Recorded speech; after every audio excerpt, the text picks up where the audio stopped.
Dans l'Antiquité, vous vous rappelez, quand le christianisme a commencé, c'était sous l'Empire romain. Les Romains ont persécuté les chrétiens au début parce que c'était une religion ennemie qui correspondait à rien au culte antique. Et puis à un certain moment, à partir du fameux Constantin et des empereurs suivants, Théodose et tout ce qui s'ensuit, eh bien c'est l'Empire romain qui est devenu officiellement de religion chrétienne. Donc ça s'est inversé, les païens ont été persécutés à leur tour, et les chrétiens qui célébraient leur culte dans les caves et les catacombes, bien ont pu construire des églises. Donc là, ils avaient, alors dans chaque village d'Europe, partout où étaient les Romains, on a construit ces fameuses églises. Alors au début, c'était des églises romanes, l'église et cathédrale. C'était roman parce que justement, ça venait de l'architecture romaine. C'est-à-dire l'arc en plein cintre. Bon, c'était tout à fait, comme vous voyez pour les arcs de triomphe, eh bien c'était tout à fait l'architecture romaine.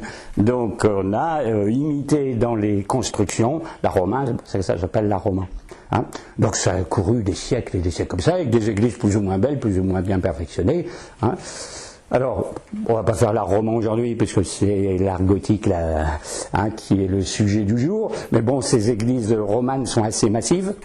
C'est assez obscur à l'intérieur parce que justement il n'y a pas de vitraux, il y a des tout petites lucarnes, des tout petites fentes dans la maçonnerie, donc c'est propice à la méditation, etc. Ça n'a pas l'ampleur des cathédrales gothiques et pour des raisons justement d'architecture, on ne pouvait pas les bâtir très hautes. Donc elles ont un aspect très particulier. Alors on n'en a pas beaucoup dans le nord, mais il y en a beaucoup dans le sud. Nous on a plutôt du gothique. Et alors qu'est-ce qui va se passer au XIIe, XIIIe siècle?